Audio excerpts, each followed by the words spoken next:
Grzegorz Chyży, Róże Ogrodowe. Witajcie. Dzisiaj taki krótki odcinek o cięciu, dalej o cięciu. W tym przypadku róży pnącej o cienkich, wiotkich pędach. Takich róż sadzicie coraz więcej. Wszystkie róże z grupy Starlet, tu akurat właśnie Libertas.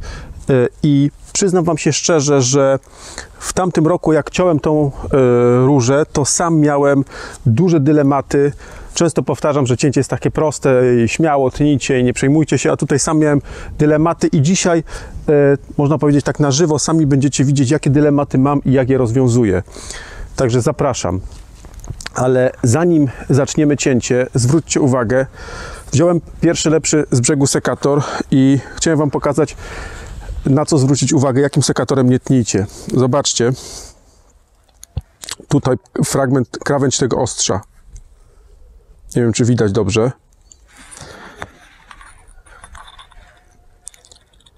Sama krawędź tego ostrza ma takie jakby wrzery. Zastanawiacie się pewnie, z czego to jest. Już wam powiem, z czego to najprawdopodobniej jest. Czasem używacie do kompozycji, robienia kompozycji, nie wiem, świątecznych, różnych. Używacie takich cieniutkich drutów w takich najczęściej zielonej osłonce. I w ferworze najczęściej szybko, a taki cienki drucik, co tam? I tniecie to sekatorem. Nie róbcie tego, bo właśnie zostawia takie dosyć głębokie wrzery na ostrzu. A zobaczcie, można bardzo dobrze, w przypadku sekatorów Felco jest przewidziana taka funkcja. Tutaj na samym końcu tutaj ostrza jest takie małe zakole. I to zakole właśnie służy do przecinania cienkich drutów. Tak, jeżeli tutaj włożycie właśnie drucik, tniecie i ostrzu nic się nie dzieje, ale nie tnijcie tego tutaj. Teraz, jeżeli mam taką sytuację, to muszę szybko doprowadzić ten sekator do używalności. O ostrzeniu sekatorów jest film, podlinkuję wam go tutaj i tam ja po kilku latach wróciłem do niego 2 tygodnie temu i stwierdzam, że tam nie ma nic do dodania. Tam jest wszystko, co potrzeba wiedzieć o ostrzeniu sekatora. Tutaj ostrzę inną osełką niż tam, ale to nie ma takiego wielkiego znaczenia.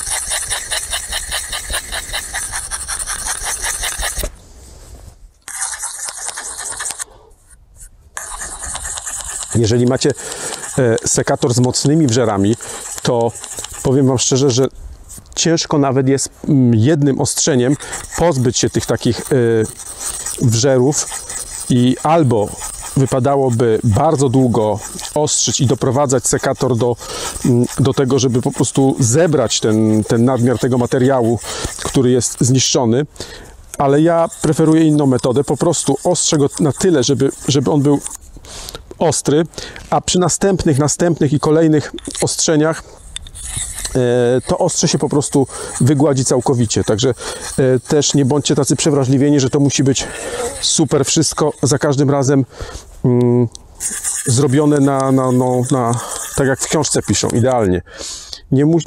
Nie musi być, natomiast zwróćcie uwagę, że przy ostrzeniu, i mało kto o tym pamięta, najważniejsze jest usunąć drut, który nam się pojawia po tej stronie przeciwnej i wyczuwa się go praktycznie tylko pod palcem, dlatego nie wyobrażam sobie ostrzenia sekatora w rękawiczkach. Zawsze to trzeba robić w gołych rękach. Wtedy nie tylko widzicie, ale czujecie też to, co się dzieje z ostrzem. I to, czego najbardziej nie lubię, no na to nie ma rady. Po ostrzeniu macie po prostu brudne ręce tym po prostu ścieranym metalem. Ja tego bardzo nie lubię. To czasem też ciężko jest umyć, ale nie ma innej możliwości. Czyli teraz już po prostu utwardzam ostrze i jeszcze widzę, że mi się tutaj robi drut, a teraz już jest ok. Jeszcze minimalny. Dobra, mogę ciąć. I teraz tak, co jest trudnego w cięciu tego typu róż o wiotkich, drobnych pędach? Właśnie najtrudniejsze jest to, że tych drobnych pędów jest bardzo dużo i nie wiadomo tak naprawdę, co z tym robić, bo jak patrzę tutaj na to, co tutaj słychać, to dostaję mętlik w głowie, bo tu są praktycznie same cienkie pędy. Same cienkie pędy. I teraz sam sobie zadaję pytanie, co powinienem z tym zrobić? Czy to wycinać? Zawsze powtarzam Wam, że wszystko, co jest cieńsze od ołówka, to wycinamy, ale tu takich cienkich pędów, cieńszych od ołówka jest większość, nie? Więc większość mamy wyciąć. I powiem Wam, że sam teraz do końca jeszcze nie wiem, jak to będę robił i w czasie cięcia będę po prostu dochodził do jakiegoś konsensusu sam ze sobą i wnioski. To, co wiem od razu, jak stoję tutaj przy tej roślinie, to wiem, że najbardziej zależy mi na tych pędach. Zobaczcie, to są pędy grube, które urosły w ubiegłym roku. Ten i tamten niżej, który jest częściowo uszkodzony, ale też go zostawię jeszcze. Takie pędy są najcenniejsze i na tych mi zależy. Tu jest jeszcze jedna kwestia, że ta róża rośnie bez podpory żadnej. I być może dzisiaj, nie dzisiaj, ale tej wiosny chciałbym tą podporę jakąś tu stworzyć. Nie wiem jeszcze, czy to będzie po prostu zwykła ścianka ażurowa. Tak by było najprościej i być może na tym się skończy. Czy coś w rodzaju pierścienia takiego otaczającego tą różę. Jeszcze się nad tym zastanawiam. Ale dobrze, zaczynamy od cięcia. Zawsze cięcie zaczynałem od wycinania pędów najstarszych. Ale to nie jest bardzo stary krzew i tu takich bardzo starych pędów nie ma. Wobec tego tak naprawdę chodzi mi tylko o to, żeby pozbyć się najdrobniejszego dziadostwa. Także bez względu na to, z której strony zacznę, ale może zobaczcie, tutaj jest taki, mimo tego, że powiedziałem przed chwilą, że nie mam tutaj starych pędów, to jest jeden z najstarszych pędów, tak? I jak patrzę sobie tutaj w głąb krzewu, to widzę, że z nasady wyrasta mnóstwo, co najmniej kilkanaście pędów, przyzwoicie grubych, ładnych, więc jeżeli już miałbym się pozbywać jakichś pędów, to przypuszczam, że będzie to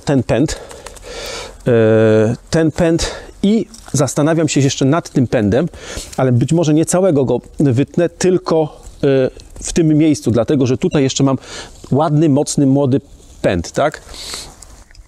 Więc żeby sobie troszeczkę prześwietlić całą sytuację, lepiej, żebym to widział, to po prostu wytnę najpierw te dwa pędy, a w zasadzie nawet trzy, bo tutaj mam jeden taki krótki, który... I teraz jest ważna rzecz. Zobaczcie, macie taką roślinę, która ma mnóstwo pędów przy nasadzie. Mnóstwo. I to jest super sprawa, ale przy cięciu jest to trudność, dlatego że chcąc wyciąć takiego pęda, musimy bardzo delikatnie operować sekatorem tam w głębi, żeby nie uszkodzić tych pędów, które zostawimy, tak? I zobaczcie, teraz sobie nawet go lekko wyrwę, po to, żeby nie uszkodzić tamtych. I zależało mi na tym, żeby się dostać do tego pędu. I ten pęd wycinam, on jest najstarszy. Dlaczego go wyciąłem? Dlatego, że zobaczcie, tu już po prostu nic sensownego nie rośnie. Sama drobnica i tutaj już nic nie wyrośnie. Choćbym nie wiem, co robił, to z tego pędu już nic ładniejszego nie urośnie, więc takiego się mogę pozbyć. Tu jest kolejny pęd. Tego pewnie wytnę na 2 razy, bo on teoretycznie, jak popatrzycie na ten krzew, to on się wydaje, że to jest ładny pęd, bo z niego tam się ładnie zagęszcza nam, ale jeżeli się go pozbędę, to zobaczycie, że pozbędę się tylko praktycznie takiego czegoś, co jest bardzo, bardzo cienkie. Owszem, na tym będzie mnóstwo kwiatów. Dlaczego ja mam właśnie taki dylemat z cięciem tej odmiany? Dlatego, że zawsze jest takie rozważanie, czy tniemy tak, jak powinno się ciąć i dzięki temu odmładzamy krzew, zostawiamy mocne pędy, ale kwitnienie to wiosenne będzie dużo, dużo słabsze, czy jednak szkoda nam tego kwitnienia i tniemy delikatnie. W tamtym roku właśnie tak szkoda mi było tego kwitnienia, ciąłem delikatnie i tak jestem zdziwiony, że po tak delikatnym cięciu mnóstwo dosyć grubych pędów urosło. Bo właśnie to jest taka wada cięcia delikatnego, że jeżeli zostawimy dużo cienkich pędów, to zdarza się, że później w lecie roślina ma trudność z wypuszczeniem ładnych pędów nowych. I zobaczcie, teraz mi trochę szkoda, bo pozbywam się takich fajnych gałązek. I tu jeszcze muszę to ciąć na kilka razy, żeby to się tego pozbył. Zobaczcie, tu nawet był bardzo ładny pęd. Bardzo ładny pęd. Gruby, ale on wyrastał już na dosyć starym pędzie. Znaczy, mówię, nie był bardzo stary pęd, ale jeden z najstarszych w tym krzewie. A przez to, że tych pędów u nasady mam dużo, to nie żałuję go. Jest jeszcze tutaj taki jeden pęd, o, ten. Widzicie, on też jest najstarszy. On też jest najstarszy i jeszcze na dodatek z niego wyrastają już też tylko cienkie pędy. Tylko. I jeżeli wybieram opcję ostrego cięcia, to w zasadzie też mógłbym go wyciąć. I tak zrobię. I tak zrobię. Ale tylko dlatego, że mam mnóstwo innych pędów.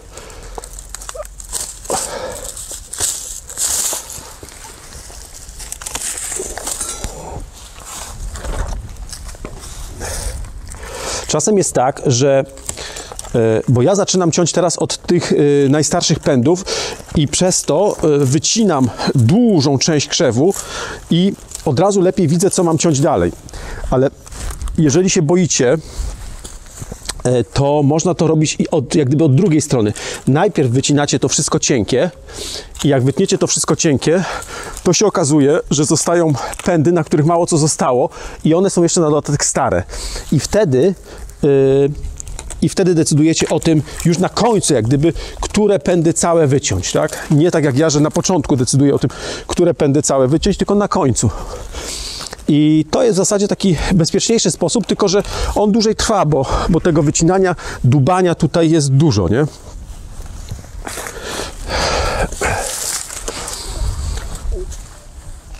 Jest jeszcze jeden taki pęd, o, tutaj, widzicie, który też nie jest może bardzo stary, ale na nim już też są tylko cienkie pędy. I zastanawiam się, czy go sobie tutaj zostawić, czy nie, ale jeżeli go zostawię, to w przyszłym roku go usunę, a tutaj w czerwcu, w tym miejscu będę miał, powiedzmy, taką kwitnącą gałąź, która lekko mi obwiśnie i jak gdyby, no tutaj dołem wypełni mi ten krzew kwiatami, tak? Więc ja go teraz zostawię. Ale równie dobrze można by go było wyciąć, tak? I to jest jeszcze do usunięcia. Wybieram sobie to wszystko, co jest odcięte, tak? Ok, stare pędy mam usunięte. No i teraz to, co jest najżmudniejsze, czyli usuwanie drobnicy. I można zrobić to na dwa sposoby. Albo wycinacie cały fragment pędu, który jest zbudowany z drobnych pędów, tak jak na przykład o tutaj, całe to można wycinać, żeby się pozbyć tego tutaj, co jest drobne, ale można też zrobić na zasadzie takiej, że jeżeli to jest odpowiednio gruby pęd, to ja go tu jeszcze zostawię. Ja uwielbiam to cięcie na takie krótkopędy. O! Uwielbiam to cięcie na takie krótkopędy, bo tu jeszcze nam coś urośnie ładnego, a jednocześnie pozbywamy się tego wszystkiego, co jest najdrobniejsze, nie? Ale nie zawsze jest możliwość wycięcia czegoś takiego. Tutaj na przykład mamy, sytuację taką, że tu są same drobne pędy. O, ta gałązka tutaj. Ja ją tutaj, widzicie? Ta gałązka, ona składa się z samych drobnych pędów, z samej drobnicy, tak? I tutaj, owszem, kwiaty będą, one nie będą jakieś urodziwe, ale ten krzew, ta odmiana nie ma dużych kwiatów, więc okej, to nie będzie jakoś zaburzać harmonii krzewu, bo te kwiaty będą podobnej wielkości jak na pozostałych.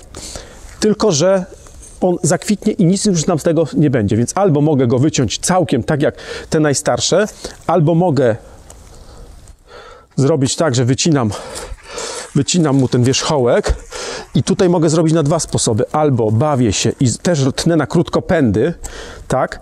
Tylko ja nie lubię ciąć na krótkopędy bardzo cienkich pędów, tak jak tutaj. Bo z takiej drobnicy, nawet jak to tnę na krótkopędy, specjalnie tak zrobię, zostawię to wiem, że tutaj nic ciekawego nie urośnie, tak? Tutaj mam już taką sytuację, że te pędy boczne są troszkę grubsze i to mogę ciąć na krótkopędy. W ostatnim filmie, który Wam nagrałem, mówiłem o tym, że o kolejności cięcia, że ważne jest to, żeby ciąć zanim roślina wypuści młode przyrosty, długie. I to szczególnie jest ważne, jeżeli właśnie tniemy tak na krótkopędy i liczymy na to, że pobudzą nam się pąki śpiące gdzieś tutaj w kącikach tych krótkopędów. To jeżeli chcemy to uzyskać efekt pożądany, że faktycznie z tego nam coś wyrośnie, to tym bardziej musimy to robić wcześniej. Nie czekać z tym do kwietnia, tylko jeszcze w marcu to zrobić, tak? I powiem wam, że jak tak tnę to trochę bez przekonania, bo wiem, że to jest stary pęd po tym kolorze takim już ciemno-oliwkowym i taki pęd zawsze ma mniejszą tendencję do wypuszczania nowych, mocnych odbić, tak? W przeciwieństwie na przykład do tego pędu, który jest pędem młodym, tak? I tu praktycznie jest, on się tutaj został obcięty, tu wypuścił jakiś ten i tu mogę zrobić tak. Podobnie jak ten, tutaj mamy pęd i zobaczcie, teraz pytanie, mamy mocny pęd, super, idealny. I teraz, czy ciąć go powiedzmy tylko tak i zostawić, czy ciąć go na krótkopęd? To też jest dylemat. I w zasadzie najczęściej to bym pewnie ciął tutaj pęd, go tutaj, tak. Ale już widzę, teraz jak sobie patrzę na ten pęd, przez to, że on nie był pionowo do góry, tylko lekko pochylony, o tak, to już zobaczcie, tutaj nam nabrzmiewają 1, 2, 3, 4, 5, 6 pąków, z których wyrosną krótkie gałązki zakończone kwiatostanami. Więc to zostawię. To mi da ładne kwitnienie. Tutaj znowu mam taką gałązkę, która jest tylko cienizną. Ją obetnę całkiem, ale te takie jeszcze w miarę pędy zostawię tak. Najcieńsze tnę po prostu do zera. O, i tu mamy bardzo jeszcze fajną sytuację. Gdyby to była odmiana taka tradycyjna, pnąca i wygięlibyście pęd w ten sposób, to wszystko, co by wam urosło tak w ubiegłym roku, tak jak tutaj, byłoby dużo grubsze. Tak na przykład w Amadeusie można go robić, on ma częściowo elastyczne pędy i jak go tak przypniecie, to wyrastają stąd mocniejsze pędy niż tutaj i można to zostawiać w ten sposób. Ale jeżeli pozostawicie nawet takie długie, jak teraz, czyli powiedzmy 10-12 cm, to też się ok, też nic się nie stanie. Natomiast obawiam się, że on nie jest w stanie, ten pęd, dobrze wyżywić wszystkich tych nowych pędów, które tu będą wyrastały, nie? Jeżeli jest jeszcze wcześniej, tak jak teraz, marzec, to można to skracać, tak? Natomiast gdyby to już był kwiecień, to ja już bym się bał tak skracać i odcinać to, co już nam zaczęło rosnąć, bo wtedy prawdopodobieństwo, że tutaj coś urośnie, jest małe. Więc nie tylko, powiem tak, nie tylko sposób wzrostu odmiany decyduje o cięciu, o sposobie cięcia, ale też termin tego cięcia. Jeżeli tnę wcześniej, mogę sobie pozwolić na skrócenie tego, bo jest szansa, że to wszystko tutaj będzie nabrzmiewać, a jeżeli bym ciął późno, to raczej bym już tego nie skracał, bo wszystko, co bym odciął, straciłbym już bezpowrotnie. Tu już by raczej nic nie urosło.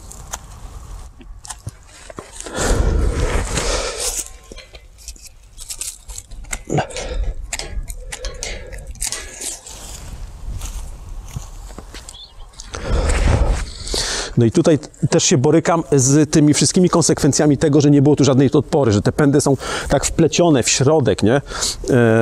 No i to ma swoje też złe konsekwencje. Tu mam całą taką gałązkę, która mi wrasta w środek. I ją sobie wytnę.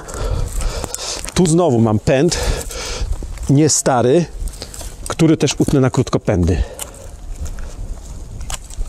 To jest trochę jak z tą zasadą, o której wam opowiadałem w przypadku róż wielkokwiatowych, czy nawet rawatowych, ojciec, syn, wnuk. No to powiedzmy, jeżeli to mamy ojciec, no to jest syn, syn, syn i jeszcze go można zostawić. Tak. Tutaj mamy, cały czas teraz tnę pędy dosyć młode i wystarczająco, że tak powiem, grube. I tutaj wielkich dylematów nie ma. Ale zaraz znowu pojawią mi się cienkie pędy, które też będę musiał coś z nimi wymyśleć. I znowu zobaczcie, zaczynam dotarłem znowu do starszego pędu, który też był właśnie tak dziwnie do środka wsadzony i przez to, że on był tutaj wsadzony do środka, a przed chwilą rosły tu jeszcze inne pędy, które spowodowały, że ten pęd tutaj nie miał światła i tu, gdzie światło docierało, widzicie, wyrastały nowe rozgałęzienia, a tu, gdzie był całkowity cień, nic nie wyrosło. Mamy goły pęd, on już się zdążył zestarzeć i najprawdopodobniej nie wiadomo, czy cokolwiek tutaj wyrośnie, nie? Może teraz, jak dostanie światła, zobaczymy.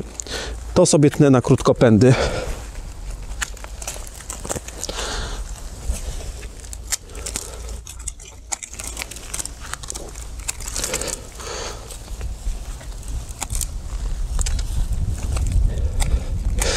Nawet jeżeli się okaże, że to cięcie, które teraz robię, spowodowało, że no nie wiem, to kwitnienie będzie dużo słabsze, nie będzie takie ładne i tak dalej, to przecież nic się nie stanie. Sobie mogę poeksperymentować i na przyszły rok dokładnie będę widział, co z tych krótkopędów wyrosło, czy tą odmianę warto tak ciąć, czy jednak lepiej nie. Także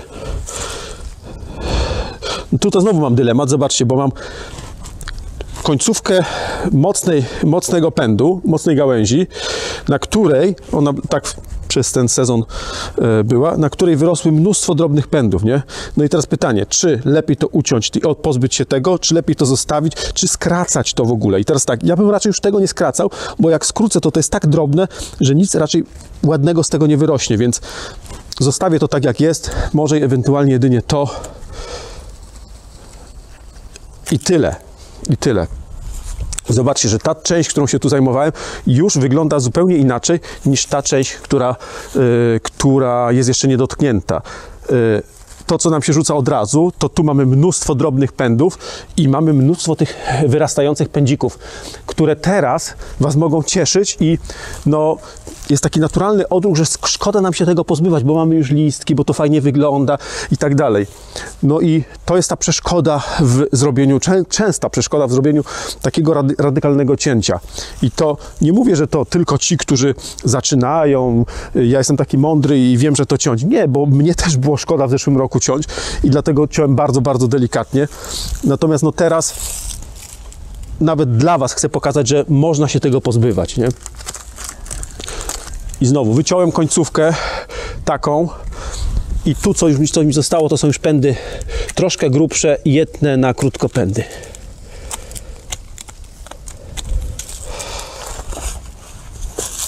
Podobnie tu.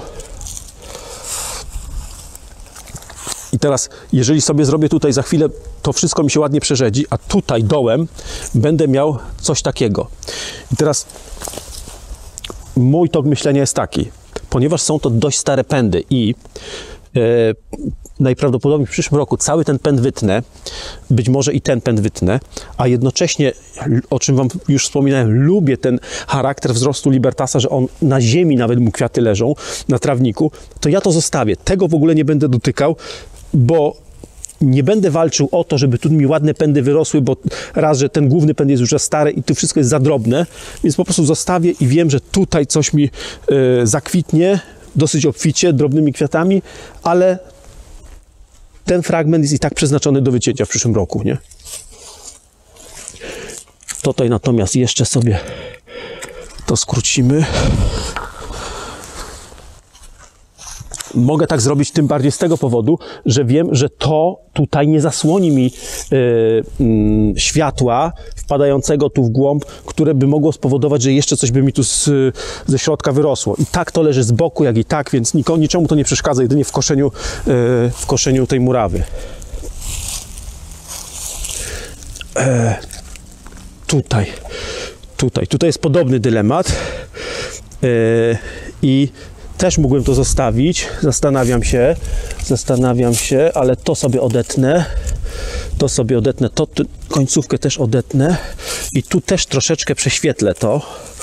Nie wytnę całości, ale troszkę prześwietlę i te najdrobniejsze rzeczy też prześwietlę. O, dobra.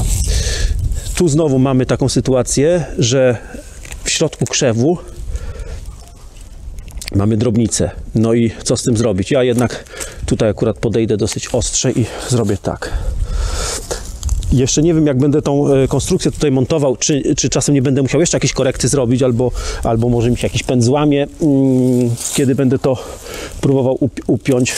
Tu jeszcze sobie powycinam drobne pędy i też nie najmłodsze ze środka, bo one też mi tutaj nic nie dają.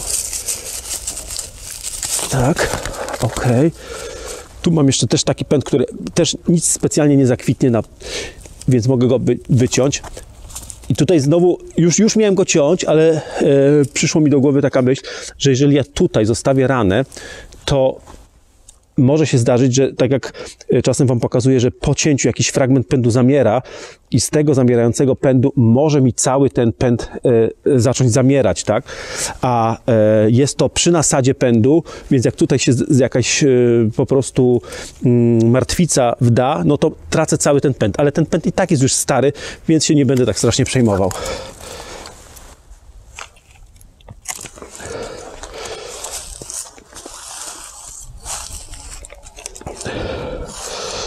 No i tutaj mamy kolejny fajny przykład. Mocny pęd w zeszłym roku, który był w pozycji horyzontalnej i wszystko, co praktycznie każdy pąk, który był może poza tym, każdy pąk, który był skierowany w górę, wydał pęd i na tym pędzie był kwiatostan. No ale teraz go będę wszystko ciął tutaj na krótkopędy.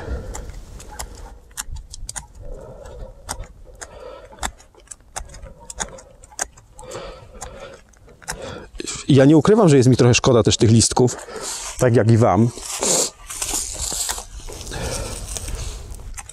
Ale mówię, jest na tyle wcześnie, że mogę po prostu jeszcze takie ryzyko przyjąć na siebie. Tutaj zobaczcie, mam na końcu też taką miotłę bardzo drobnej rzeczy, a tu już mi zaczynają wyrastać fajnie nowe pędy, więc cyknę to tu i jest ok. A to, co zostało, to na krótkopędy.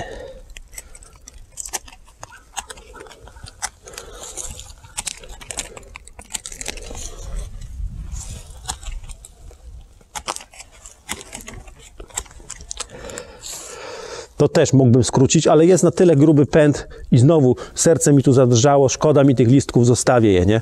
Może potem będę żałował.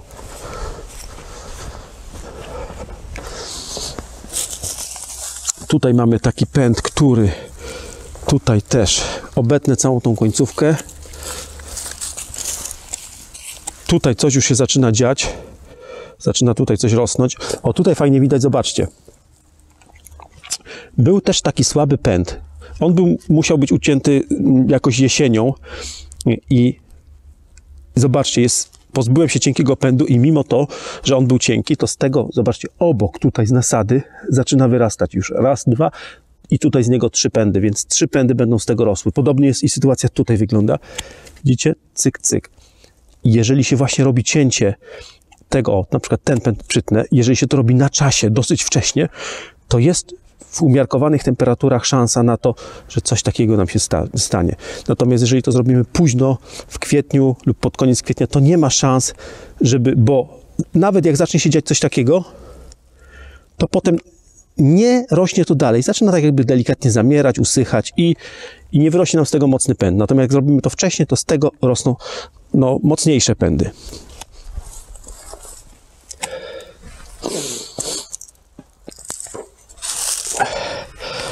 I tutaj jeszcze co? Tutaj mamy jeszcze możemy zrobić tak, tak, tak, tak, tak, tak. Tu mamy jakąś taką gałązeczkę cienitką. Sobie w ogóle wyrwę. Zobaczcie, tu nawet jest gałązka, która się zaczęła ukorzeniać. O, widzicie? I to możecie wsadzić, jeżeli coś takiego macie, możecie wsadzić to do ziemi, przyciąć nisko, o, tak. I takie coś wsadzić i z tego będziecie mieć nową roślinkę. Tutaj nawet fajnie widać, jak zaczyna tutaj nabrzmiewać kolejne pąki, nie? I drugi Libertas będzie rósł za darmo.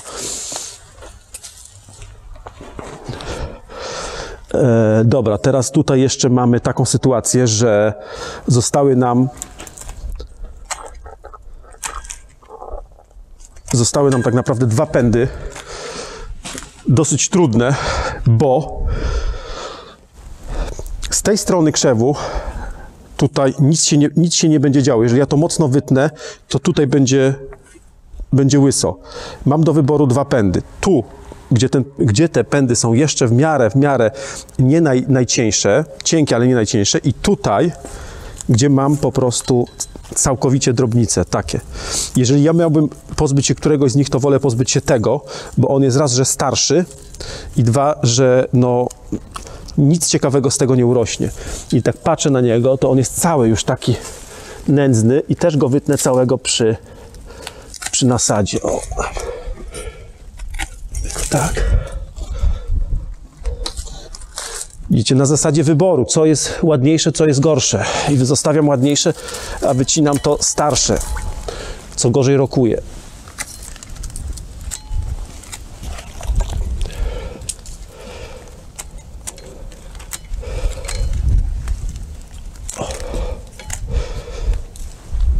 To mogę już tak zostawić. Co jeszcze jest ciekawego? Może się zdarzyć tak, że zobaczcie, jeżeli zostawicie sobie taką jedną gałązkę tutaj z już wyrastającymi pędami, a pozostałe przycięliście dosyć mocno, to ta gałązka może o tydzień zakwitnąć wcześniej na przykład, nie? I wtedy też będziecie mieć wydłużony termin kwitnienia. Także czasem warto coś takiego zostawić. I tyle, no. Mogę tutaj jeszcze wyciąć tylko to, to co było takie na końcu. I tak to zostawiam. Więc w zasadzie cięcie skończone. I jeszcze krótko podsumujemy sobie całość. Tu jeszcze mamy takie coś, co można by delikatnie poskracać.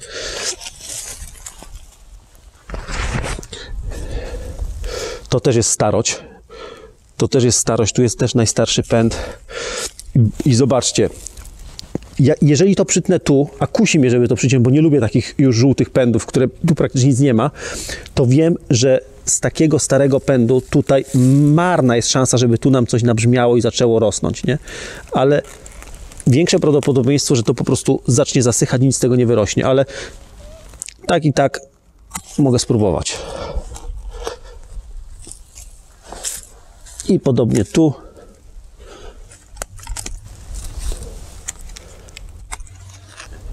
I tyle.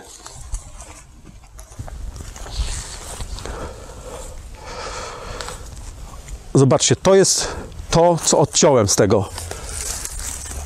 To jest to wszystko, czego się pozbyłem. Czyli jak popatrzycie na to, to tu mamy same stare pędy i samo takie siano. A jak popatrzycie na to, to zostały młode pędy i raczej grube. Nie są to tak grube pędy, jak w przypadku typowych róż pnących, mocno rosnących, jak Golden Gate, Amadeusz nawet, czy inne, czy Rozana na przykład, która daje bardzo mocne pędy. Tu są pędy cienkie, ale tak jak mówiłem, takich odmian jest coraz więcej. One są moim zdaniem bardzo fajne, bo możemy je stosować nawet w miejscach, gdzie tego, w zakątkach, gdzie tego miejsca nie ma dużo. I ja wróżę tym właśnie pnącym, niezbyt wielkim różom dużą przyszłość. A one są niesamowicie urocze. Cała grupa Siluetta, Cordesa i cała grupa Starlet Tantała.